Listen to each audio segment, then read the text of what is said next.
Hello, everybody, and welcome back. Today we are going to be beginning our examination of the Renaissance in Quattrocento, Italy. Quattrocento just simply means the 1400s, or we'll be looking at the 15th century in Italy. We're going to be focusing primarily on the city of Florence initially. Florence is really the birthplace of the Renaissance proper. So first of all, why Florence? Well, Florence is a very wealthy and powerful city. It is a merchant city, a banking city, a trading capital. And it is at this point, relatively newfound power and wealth. Florence in the previous century had some significant military victories over some neighboring states and emerged from this a much more powerful and wealthier city than it had before. So it's also important to note that Florence is a city that is a republic. This is not a kingdom or a duchy, but instead a city that rules itself through elected representation in the same manner that the ancient Romans did. And this is going to be significant because first of all, the wealth and power are really important because it is a series mostly of wealthy Florentine families, along with the Catholic Church, that are going to be funding a lot of the great artists of the Renaissance. And you can't have sort of major artistic movements like this that make significant impact without significant money behind it. So, throughout history, we see these societies that flourish, and along with these flourishing societies come these sort of amazing artistic periods, and that is certainly the case here in Florence and the early Renaissance. But also the fact that this is a community that very much prides itself on sort of adhering to sort of the classical Greek and Roman model of self-government and humanist government is really important because this allows for humanist thought to flourish. And humanism, as we talked about in the last chapter, is a sort of human-centric view of the world, a view where man is to be seen as God's greatest creation, as the measure of all things. And in Renaissance humanism, there's a very specific way of seeing this greatness. In Renaissance humanism, there's an emphasis on self-improvement. The idea is that being human is a gift, and we are being morally irresponsible if we squander this gift from God. And what we must do with this gift is improve ourselves in terms of our knowledge, in terms of our physical ability, in terms of our social status, really in any way possible. Because this is not simply for the sake of doing it and the sake of becoming better, but we would be morally in the wrong if we did not improve ourselves. So the question then comes, how do you know? How do you know if you have sort of achieved this goal of self-improvement? And in the Renaissance, the idea is that fame is the indicator. If one becomes famous, it means that you have been recognized for your achievements, whether that achievement is political, military, artistic, whatever it may be. But there's this idea that the individual has a moral obligation to better himself or herself and become the best version of that person they possibly can. If they do not, they are immoral. And so the idea is that one is recognized for one's improvement and betterment through fame. Now, there's fringe benefits to this, of course. There's things like money and power that come along with this very often, but that is not the goal. And so in the Renaissance, fame becomes super important because it is an indicator of your character, of your individuality, and your strive to be better. And we are going to, enter really an age of celebrity in sort of the modern sense, where you have people who are celebrated for their achievements. And in this case, a lot of these people we'll be studying, of course, are artists. And artists are really going to become sort of the superstars of this period. And this is a really strange sort of development, because before the 1500s, artists aren't recognized, or the 1400s, I should say, artists aren't recognized groups of people. They're not celebrities. They are not famous. There's no such thing in the Middle Ages, really, as a famous artist, or artists who are only famous for being artists. In fact, in the Middle Ages, in most cases, artists didn't even sign their names, because what was important was the glorification of God, was the work itself, but not the person who made the work. But in a humanist culture, in a culture that emphasizes the individual, like the Greeks and the Romans did, and later, and in the Renaissance they do, the idea is a focus on individual achievement. And artists become these special sorts of figures, because artists start promoting themselves as people who have a certain kind of power, a special gift that is given to them by God.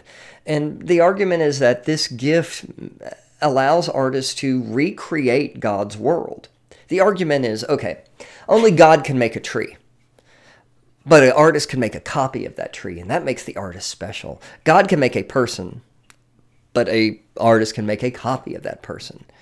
And then you couple that sort of idea that artists are special because they have a touch of the divine. If you combine that with this humanist idea that we are morally obligated to improve ourselves, then artists become these kinds of almost, revered, in some ways almost semi-divine. That is maybe overstating things a little bit, but certainly not your sort of normal individual. They're special people. And artists become, often due to their own self-promotion, incredibly famous. In fact, we're going to study a guy a little later named Vasari, who wrote a book, the first book on art history, about famous artists. And people wanted to read about these people. They were interested in these artists. And these artists they are the celebrities of their day. And in fact, some of them are so famous, like some of the men here on the right in their Ninja Turtle sort of avatars.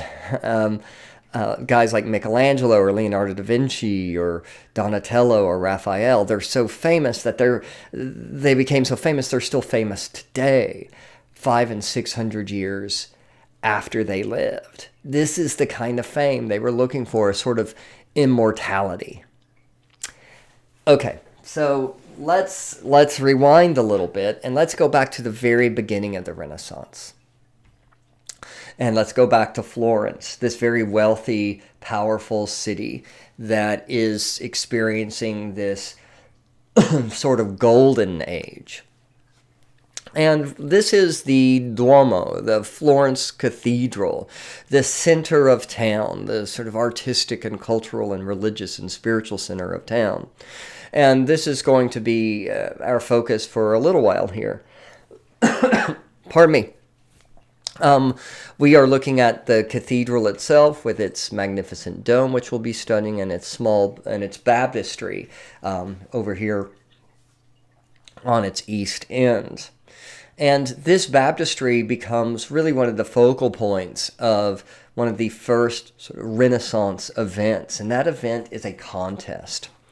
And a contest in itself is a very humanist thing, if you think about it, because what is a contest about? A contest is about proving who's best, proving who has put in the hard work, proving who has practice and has the integrity and the wherewithal and the character to become the best. And then you put that person against a bunch of other people who have also spent hours and hours and hours improving and bettering themselves, and whoever is the best comes out on top and is celebrated for their individual achievement. That is humanism, really, in a nutshell, right? A sporting event or a contest or anything like that is inherently kind of a humanist thing, because it's all about who has the most character and integrity to become the best. And so contests become a very sort of important thing in the Renaissance. And we're going to start with a contest. In fact, let me zoom in here on two works of art. The Baptistery that we just saw in Florence was incomplete. It was missing the doors, the front doors of the Baptistery. And it was decided there would be a contest determining who would win this competition. And the competition initially had around, I think, 24, maybe 25 initial contestants. And that was whittled down to 8 finalists. And then that was whittled down to, or 8 semifinalists. And that was whittled down to 2 finalists. And here they are: Filippo Brunelleschi and Lorenzo Ghiberti. These two Renaissance artists who, if they win, will become the sort of great artist of their age, whose work will be recognized and seen by hundreds of thousands and really eventually millions of people around the world, and will prove themselves to be great. So the contest is to illustrate the story of Abraham and Isaac. And this is an Old Testament story about a man named Abraham who was promised a son by God. This son will grow up to become a great leader of man and like the father of nations. And his name will be Isaac. And Abraham says, this will never happen because I'm old, my wife is old, we can't have kids. And of course, they are then blessed with this child who they love very much. But then God comes to Abraham and says, no, I changed my mind. I want you to show your devotion to me and you will sacrifice your son to me. And that's what Abraham does, is he takes his son up to the mountain. He's about to sacrifice him. And right before he sacrifices his son, God sends an angel who stops Abraham's hand, and he is prevented from sacrificing his son. And God says, all right, I was testing you, and you passed. So everybody is given this same scene to sculpt. They're given the same amount of time to work in. They're given the same materials, 4 pieces of bronze, and the same subject matter. And eventually, who wins this will create 8 panels in total, 4 on each door, representing different scenes from the Old Testament. But they're going to start with this scene of Isaac and Abraham. So the 2 finalists are a guy named Filippo Brunelleschi and Lorenzo Ghiberti. And let's look at Brunelleschi's first. Brunelleschi is the older artist. He's much more established. He's well loved. He's recognized throughout Florence. Everybody thinks this guy's he's gonna be the clear winner. And if we look at his work, we see a rather beautiful work. I will not argue against that. It is, in some ways, still holding on to the previous older Gothic style with its 4-lobed framing device. This is called a quatrefoil and was used a lot in the Gothic. In fact, all of the artists had to use this framing device, not just Brunelleschi. But look what Brunelleschi has done. He has divided up the work into 3 main quadrants: a lower rectangle, a central triangle, and a circle. This makes it very clear and easy to read. He has also divided up the figures using negative, or empty, but negative space to make the figures much more clear. It creates a rather sort of flat, unrealistic sort of look, the way the figures almost appear to be stacked on top of each other in these 3 discrete segments. But on the other hand, it's very easy to read. It's very easy to see the events that are going on here. You'll notice that the angel is also shown as completing his task. He has arrived in time to prevent Abraham from sacrificing his son. Now, if we look at Ghiberti's work, we see something rather different. Ghiberti was a younger artist. He was arrogant. He was sort of full of himself. There's a very famous story that may be more myth than history, but the story is that, all of these artists were given 4 pieces of bronze, and Ghiberti he was so good that he only needed 2 of these pieces. And the famous story is that on the day of being judged, he took these 4 bronzes, or he took 2 of the bronzes that he didn't use, and he kind of tossed them back at the judges. And he's like, yeah, I didn't need these, but thanks anyway, buddy. I guess you could call that a bronze drop. But the idea is that, this guy is very full of himself. But he's a young humanist artist, and he really wants to push the boundaries of art. He wants to push the boundaries of what is acceptable. And he's done that in several ways. First of all, he's made a much more complicated depiction of the space. Notice how he's overlapping the figures against the rock. And instead of creating three sort of distinct areas, a circle, a triangle, and a rectangle like Brunelleschi did, it's a much more complex organic arrangements of characters where they appear to be literally sitting in a realistic three-dimensional space as opposed to sort of being stacked on top of each other in three segments over here. In Ghiberti's work, we're getting something that is much more difficult and complex. You'll also see, I think, the incredible craftsmanship he did in creating this rock outcropping. Also, I think the drama and the tension is much more intense here. He's much more interested in sort of the human interaction in much the same way Giotto was in the Arena Chapel that we saw in the last chapter.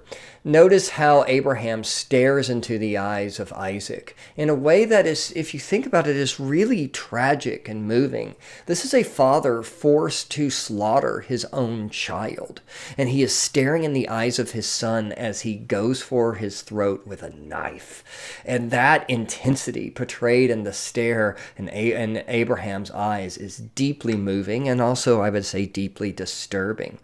Look at also how he sculpted Abraham's garment as if it's flowing by the wind, but really by what? By the arrival of this angel. There's something supernatural to this moment, of course, and that is emphasized by this clothing here. But look at the angel. This differs deeply from Brunelleschi's angel, who is shown stopping the action. But here the angel is late. I guess his alarm clock didn't go off in time, and he is scrambling to prevent this action from happening. So the drama in this work is much more, I would say, exaggerated and intense than in the previous work.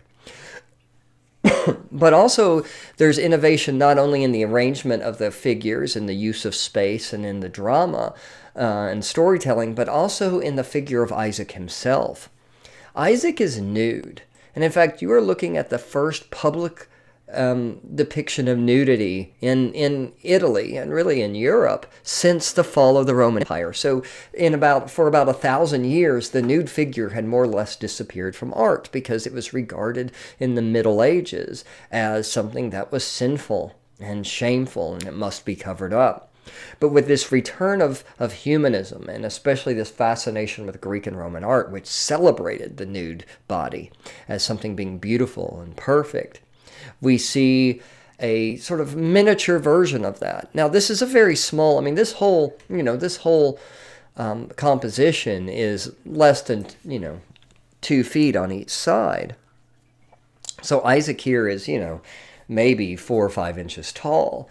I'm not exactly sure, but he's very small. So this is a very small way of reintroducing the idea of sort of a nude figure into public art. But it is a huge deal. This is a huge shift in what is considered appropriate and what is considered proper in art. And this begins a long history of the celebration of the nude figure in art. So Ghiberti wins. Although technically, historically it's a draw, but Ghiberti gets the job.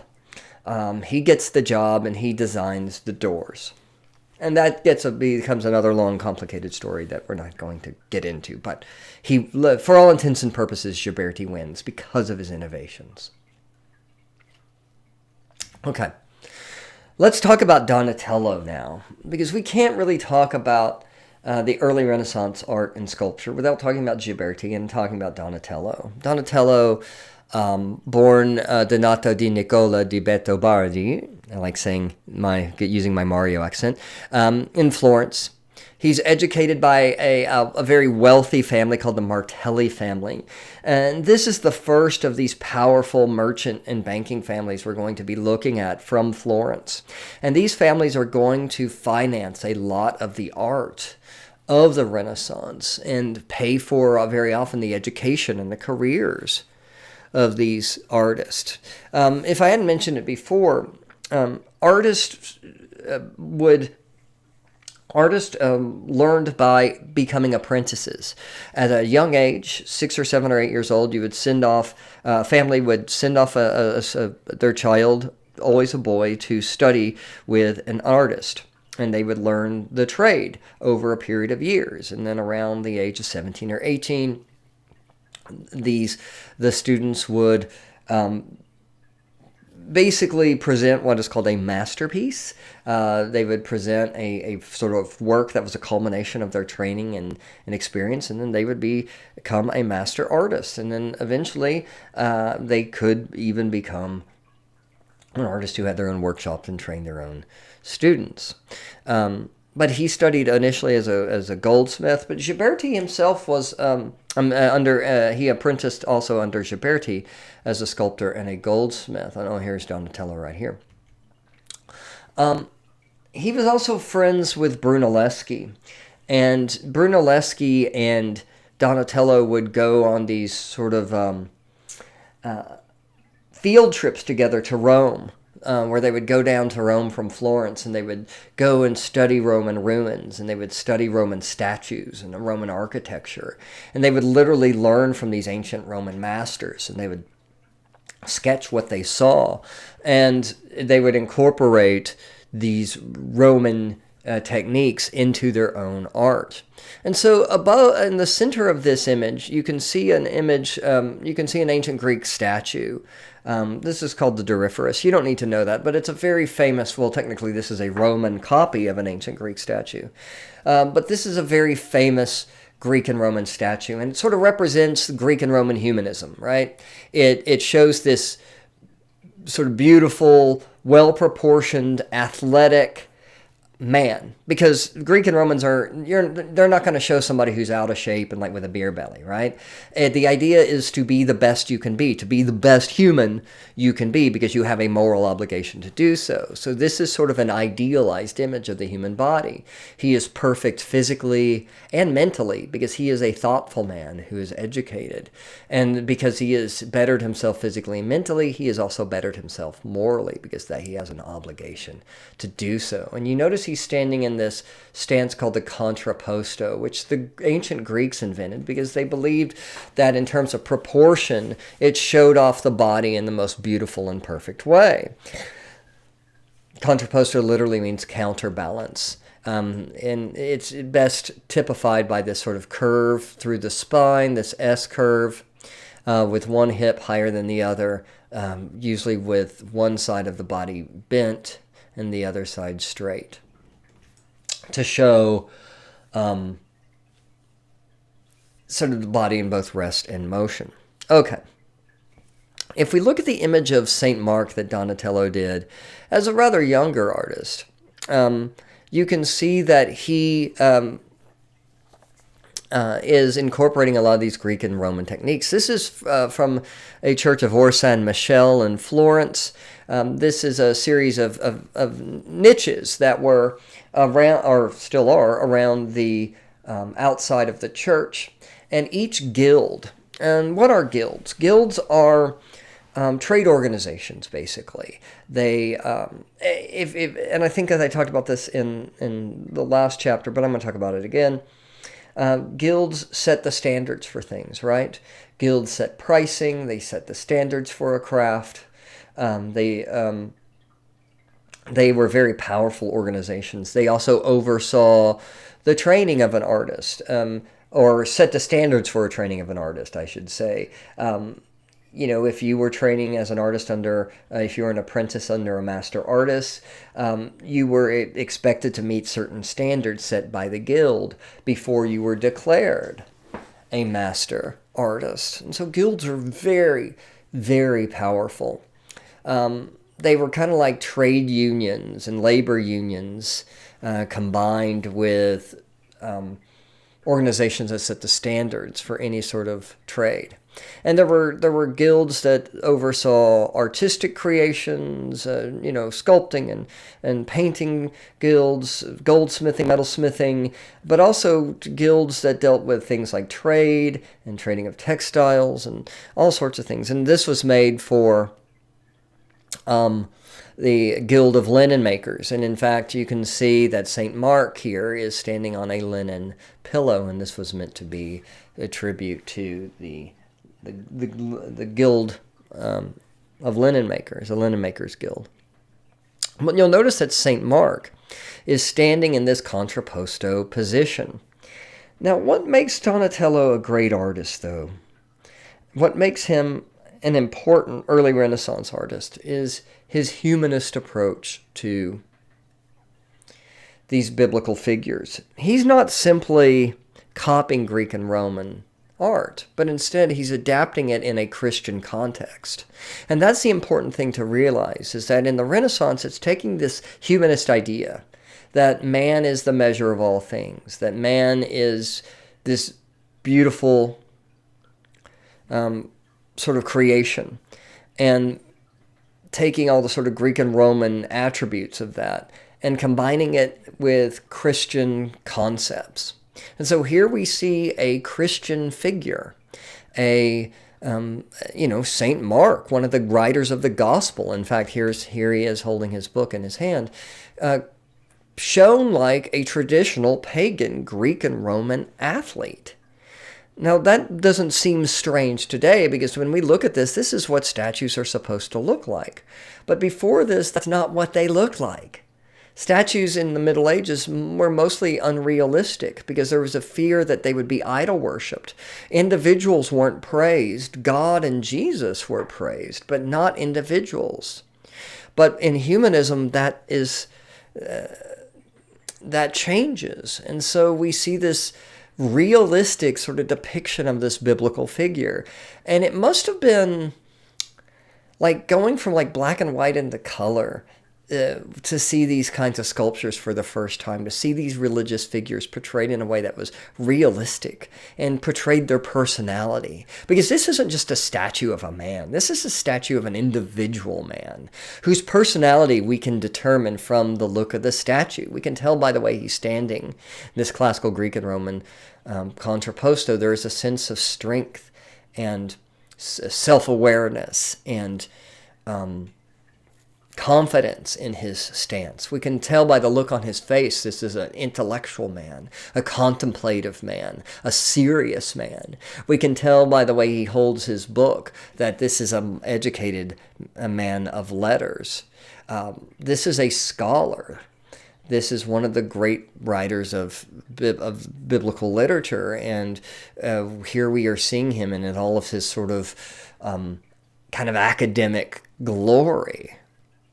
We get a real feeling for him as a character, as an individual. And to me, that's what Donatello did better than anybody.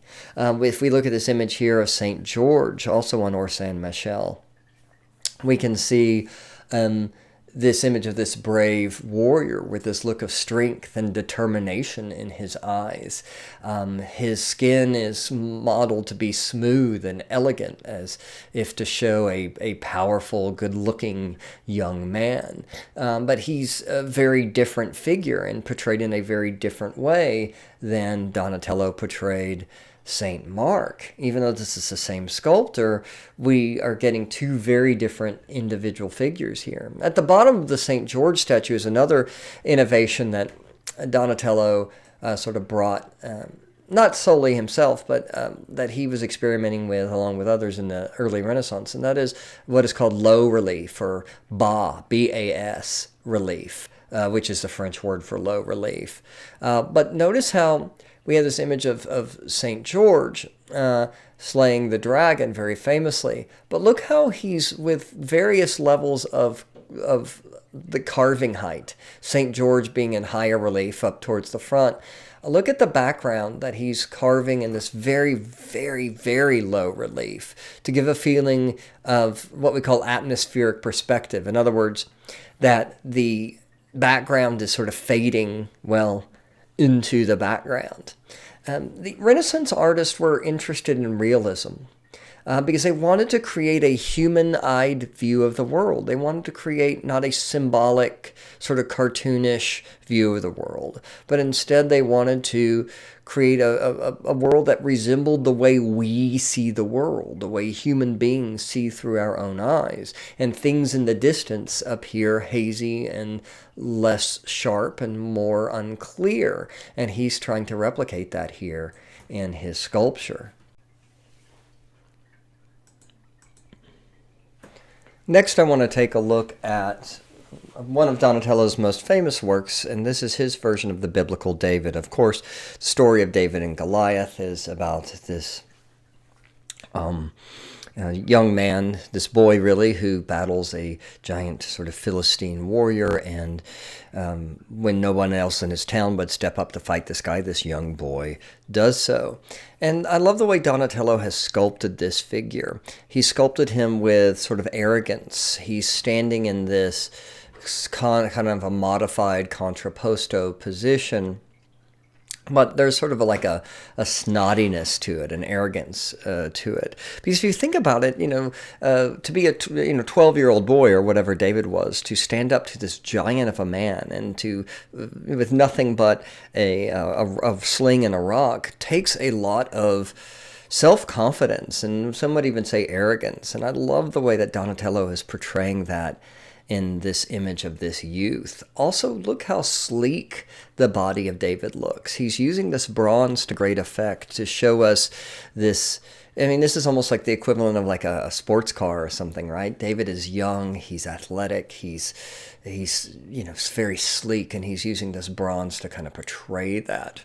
This is also an important sculpture in the sense that this is the first large-scale nude sculpture of the Renaissance. We saw nudity being experimented with a bit when Ghiberti's image of Isaac a little bit earlier, but this is the first full-on life-size nude sculpture since the end of the Roman Empire. To contrast that, on the right is an image by an artist named Verrocchio, who was Leonardo's master, actually, for a while.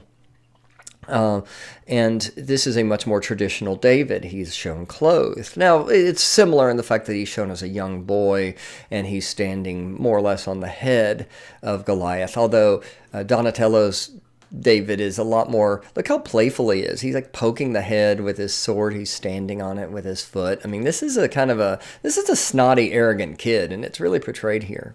But it's the nudity that is remarkable. Now, this is a sculpture that was made for a family called the Medici family. The Medici were the powerful family in Florence, a place filled with powerful merchant and banking families. The Medici were more powerful than all of them. They were a banking family.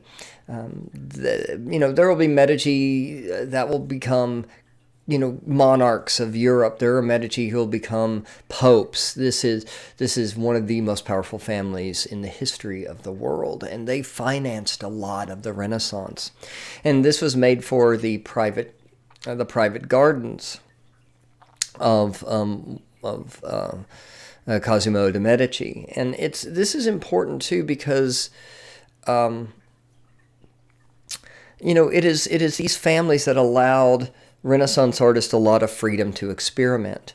When the Catholic Church was the main sort of patron of the arts, and they're still a big player, don't get me wrong, but when they were the main patron of the arts in the Middle Ages, this didn't give artists a lot of, artistic freedom to experiment and try things. And the Medici were more than happy to let artists kind of do things in ways that the Catholic Church would have never allowed. Because the Medici family were a humanist family. They schooled their children in humanist traditions. They supported this sort of humanist outlook on the worldview. And we certainly see that here with their embracing of sort of Greek and Roman styles in this biblical image. And to me, if you want to understand the Renaissance, this is it. It is taking something inherently humanist, something inherently Greek and Roman, the nude male figure, and they're combining it with the sort of Judeo-Christian biblical tradition of storytelling in a way that had never been done before. Anyway, rather interesting stuff. But one thing I forgot to mention is that David was sort of a mascot for the city of Florence. Florence had earlier won a battle against Naples, and they saw themselves as David, because Naples was this much more powerful state, and Florence was this sort of smaller, almost city-state that defeated the big giant invader. And so they've kind of adopted David as their sort of symbol. The last image of Donatello's I want to look at is his image of Mary Magdalene, of course, the biblical figure who is viewed to be as a prostitute, one of the known women followers of Christ, but also a woman who in other stories outside of the Bible is known for her compassion for the poor, her taking a vow of poverty herself, a woman who suffered sorrow and loss throughout her entire life and who lived in poverty and suffering. And look how Donatello has sculpted this figure. He was an old man by the time he sculpted this. He had a very long career. And this, to me, sort of shows not only his technical ability and prowess that he was capable of, but also it demonstrates his ability as a humanist sculpture to capture the very essence and character. And look how he's using the gnarliness and the knottiness of this wood to sort of represent this rather twisted, almost zombie-like, wraith-like figure of Mary Magdalene. Look at the way he's using the sharpness of the wood to emphasize the boniness of her cheeks and the hollowness of her eyes. Look at the way he's using these sort of wood itself, the sort of grain of the wood to represent the matted hair and this torn garment that she is wearing. And when you look at all of Donatello together, it's something quite remarkable. We have a guy who is capable of many different styles, who could carve out a stone and carve the great sort of noble Saint Mark, or the sort of young and brave Saint George, or out of bronze cast the arrogant and sleek young David, or out of wood carve the almost grotesque Mary Magdalene. And he was not only a master of emotion, but he was a master of various materials, and able to make those materials help tell the story and help get us into these characters, the viewer into these characters, in a way that nobody had ever really done before. And that's really what that's Donatello's, I think, greatest achievement, is humanizing these biblical stories in a way they had never been seen before. Next, we're briefly going to look at the artist Antonio del Palaiolo, and his work here of Hercules and Antonius, and then also a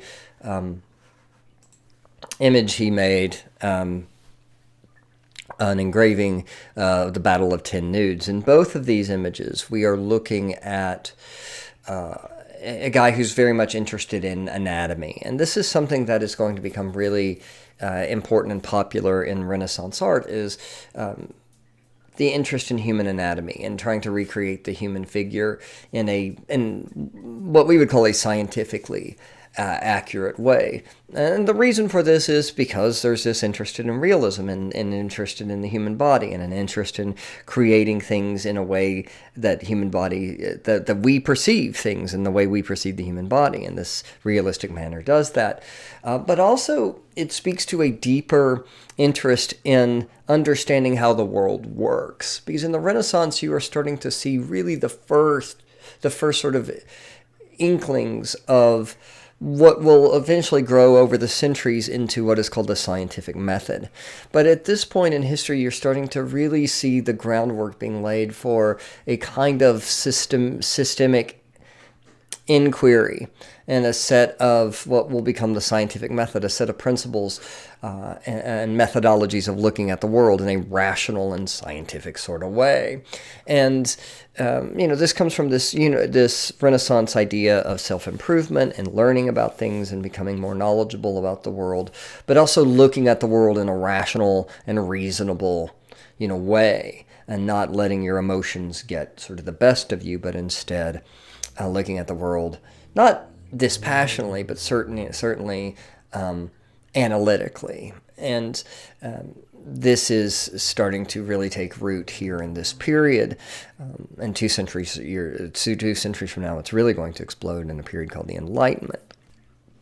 But this artist was fascinated by anatomy and is one of the first great anatomical artists of the Renaissance. This is also a Battle of 10 Nudes is also fascinating because it's one of the first engravings, that method that we talked about in the last chapter, which is an intaglio technique of scraping an image into a metal plate and then inking the grooves that are formed in that metal plate to make a print. Going back to Donatello, let's look at very quickly an equestrian portrait. This is another classical style of portraiture. Equestrian literally meaning a portrait on a horse, or equestrian meaning horse, but an equestrian portrait is a portraiture of a horse. And this comes from Greek and Roman traditions, especially of emperors and military leaders. The image here on the right is one that Donatello did of a guy named Gattamelata, who was a Condottiere. These were basically military commanders for hire. They were like mercenaries, but commanding officer mercenaries. And many of these Condottieres became very powerful figures in Renaissance Italy. And this is a monument to this guy. But what I love about this is this isn't just sort of a typical equestrian portrait where we're seeing the figure, standing tall and brave and powerful. But instead, there is a desire to get into this guy's character. And this is a battle-hardened, war-weary dude, and Donatello has sculpted him that way. If you look at his face, there's a sense of determination and strength, sure, but there's also a weariness and almost a sadness and almost kind of a quality of a guy who has seen a lot of death and destruction. There is a real desire to show this guy as a human being and to sort of show the various layers of his humanity.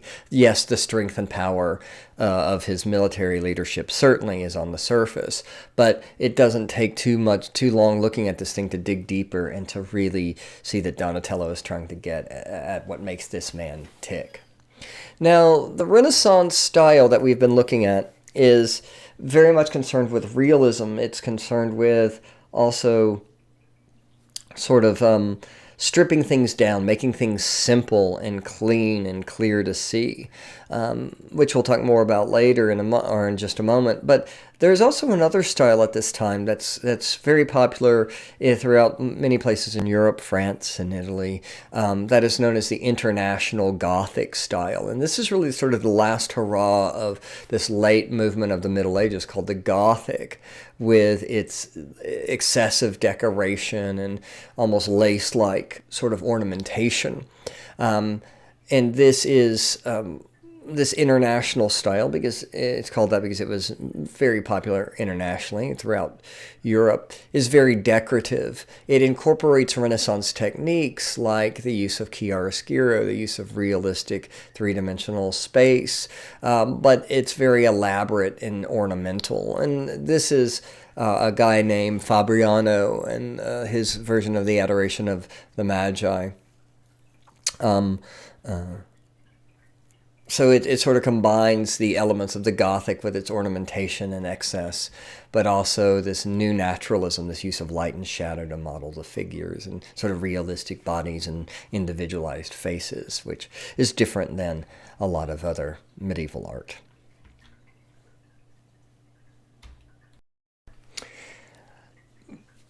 Brunelleschi, the guy who lost our contest that we talked about earlier in this chapter, is a very important figure in the Renaissance, not only as a sculptor, but also as an architect, but also as sort of an architectural theorist, and a guy who was interested in mathematics, and a guy who was interested in really breaking down the way we see the world. And Brunelleschi is credited with coming up with a technique called linear perspective.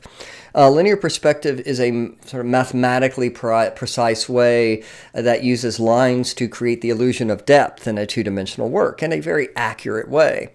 But he doesn't invent it solely, completely by himself. Not only is he aided by other Renaissance artists, specifically a guy named Alberti, but also he's building on some older techniques and discoveries. For example, there was an Arabic mathematician who lived, over 400 years before or so, called Al-Hazen. And then there's theories about linear perspective that date all the way back to ancient China, and a guy named Mozi, who was working in the 5th century BCE, so 2,000 years before Brunelleschi. But Brunelleschi often gets sort of the credit for inventing linear perspective. But as you can see by this drawing, it was a way of creating a completely accurate depiction of what you see in three-dimensional space. And, as anybody if you've ever tried to draw something, this is difficult. It's very difficult to replicate a three-dimensional area on a two-dimensional piece of paper. So how does it work? Well, basically it works by connecting a series of lines at something called the vanishing point. In a linear perspective drawing, or what we'll also call a one-point linear perspective drawing, you need 4 basic things, 4 elements to make this work. You need a horizon line, and you need a vanishing point. Then you need the illusion that all of the lines, what we call orthogonals, intersect at the vanishing point sitting on the horizon line. And you've seen this effect when you're driving on a long straight road or on looking down a set of railroad tracks, and it looks like the tracks or the sides of the road converge in the distance. And they don't. That they remain parallel the entire way. So this just basically takes that same principle and it extrapolates it outward. So all lines, if you took them all the way out, would converge on that vanishing point. This, once again speaks to the Renaissance interest in mathematics and science and precision. One of the concepts in the Renaissance, and we'll talk about this more, is this idea of sort of perfection and proportion and perfect proportions, and creating work that is balanced and beautiful. And this also plays in to that too. Here's a work by Brunelleschi. This is a work by Donatello, The Feast of Herod. And notice how he's using this linear perspective. If I traced like that line and traced that line and I traced those lines, they would all meet at a vanishing point somewhere right in here, wouldn't they? This is a rather, sort of realistic depiction of three-dimensional space. And that is because it is all based on these principles laid out by Brunelleschi. These are Lorenzo Ghiberti, the guy who won our contest, called the Gates of Paradise.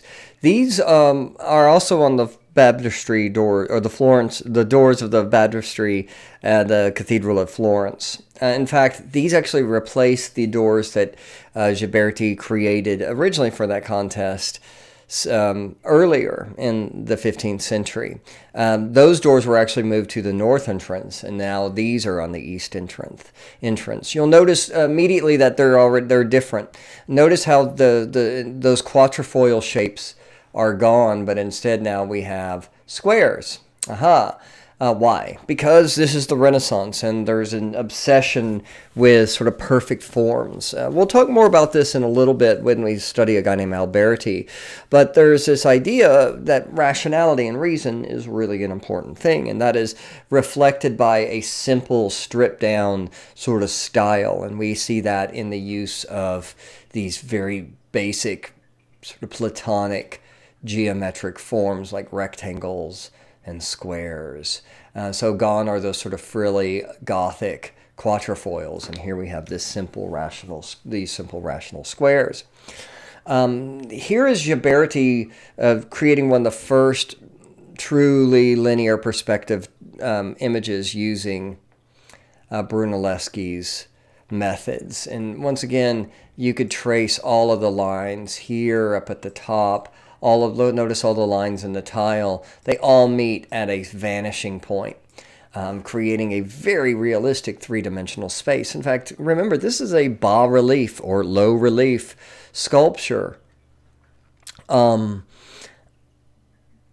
This whole thing maybe protrudes at the most a quarter of an inch or half an inch off the surface, and yet it looks like it is literally deep, as if you could reach into this, what is more or less a very shallow, almost flat surface. It's absolutely stunning. But Ghiberti himself said, "I strove to imitate nature as closely as I could, and with perspective I could produce excellent compositions, rich with many figures." This also speaks to the power of nature. Nature ultimately is the model for the artist, because nature is God's creation. It is God being the ultimate artist, right? It is the blueprint, and it is an artist's job, it is an artist's goal to imitate nature as closely as possible. And the better that one can imitate nature, the better an artist you are. Moving on from linear perspective, let's talk about another effective way of creating the illusion of depth. And this is a technique called atmospheric perspective. And this is something I've already mentioned before, but let's really look at what it is. Because of the atmosphere, objects that are further away from the viewer appear, they lack contrast, they lack detail, they lack sharpness. And that is because the air is not completely transparent. Right? And the more air that builds up between you and an object that is further and further away, the object becomes distorted. That's why things that are further away don't look as clean and clear and aren't as bright as they are close up, because they're being distorted. So this is a technique that is not necessarily new to the Renaissance, but it was perfected in the Renaissance, because, the Renaissance is all about creating things as realistically as possible. Not only to show the world as it looks through human eyes, but also to use nature as your guide, because that's the way God wanted the world to look. You want to imitate nature because you want to try to portray God's beauty. So atmospheric perspective was another way of adding to this realism as a way of sticking close to the model of nature. So things further away appear less clear, as do things that are closest to us. Another aspect of Renaissance art that we will see is a technique called chiaroscuro. Once again, a term I've already mentioned, but now let's deep dive into it. Chiaroscuro literally means light and dark in Italian, and it is a scientific and rational way of recreating the way light behaves around a three-dimensional object. You don't have to know all of these different subterms here, but I am going to touch on them because when light reflects off an object, there's the brightest part of that object, closest to the light, called the highlight. Then there's sort of the ambient light area, called the light. Then there's the core shadow. And then below that, you'll notice that the area next to the core shadow is actually not as dark, because it is absorbing reflected light from the area around that object. And then there is the cast shadow. So artists started to learn how to reflect these different, what we call values, in other words, varying degrees of light and dark, that's what value is, to recreate or to create this feeling of three-dimensional mass. And that's what chiaroscuro is. It is a very important word, and you'll be hearing it a lot. So putting this all together, atmospheric perspective, linear perspective, and chiaroscuro, is an artist named Masaccio. Masaccio is to painting what Donatello was to sculpture. He is a significant figure. He's a technical innovator. He is one of the great artists of the early Renaissance. Masaccio is a nickname. A lot of these artists had nicknames. And Masaccio sort of means sloppy Tom, really. And unfortunately, he died young. But before the age of 27, he kind of changed the rules and set the precedent for Renaissance painting to come by incorporating linear perspective, atmospheric, or what sometimes is called, I think your book calls aerial perspective, combining classical body types, this realistic view of the human body combined with this Greek and Roman sort of idealized perfection, and use of chiaroscuro, all in a balanced, symmetrical composition. So, first of all, let's take a look at this work called Tribute Money, because this has all of those elements. First of all, atmospheric perspective. Look how the mountains appear hazier in the background and more clear and clean in the foreground, and the figures are very sharp in high contrast with very deep saturated colors. Things get hazier as we look further back. Also, linear perspective. If we traced all of these lines, we would find a vanishing point right about here, right? So realistic three-dimensional space. We also have chiaroscuro. Masaccio's hero was Giotto, and you can see that his use of modeling to create these massive three-dimensional forms using this chiaroscuro give these figures mass and depth and solidity. So all that stuff to make this look as realistic as possible is there. Imitating God's world, imitating nature is key. But then also look at the composition. Look how balanced and clean and orderly everything is. There is no sort of ornamentation. There is none of that kind of filigree and lace-like kind of sculptural effects that we see in the Gothic and the International style. But everything is clean and rational and perfect. All simplified Platonic forms, circles and squares and rectangles. And it's all balanced very evenly, right? The figure, there's lots of spaces between the three different moments here that we're looking at in this biblical scene that makes the story clear and concise and rational. But also look at the way Masaccio has grouped the figures. He's grouped them in a way to sort of create this sort of realistic grouping of people. The way he hasn't just simply lined them up in a row or separated them into sort of smaller bunches, but he's really created this rather complex group of figures interacting with each other, all circling around Christ here. So we have sort of the two kind of major concepts of Renaissance art in this painting. We have this adherence to nature and trying to get nature as right as possible. But then we also have this interest in balance and beauty and rationality, right? In perfection, in the clean composition and the use of these very simple geometric forms. Here's an image on the left of Giotto's Arena Chapel. So you can see the similarities between this artist who inspired Masaccio and in Masaccio's work. You can, I think, especially see the similarities in the use of the chiaroscuro. But even in the facial features, you can see a huge influence of Giotto. And, this goes all the way back to the concept of Renaissance artistic training, where the first step is imitation. As a young artist studying under a master artist, you basically learn how to copy the work of other master artists. You are painting exact replicas or near, as close as you can get with your skill level. You're painting in the style of those artists to learn their techniques.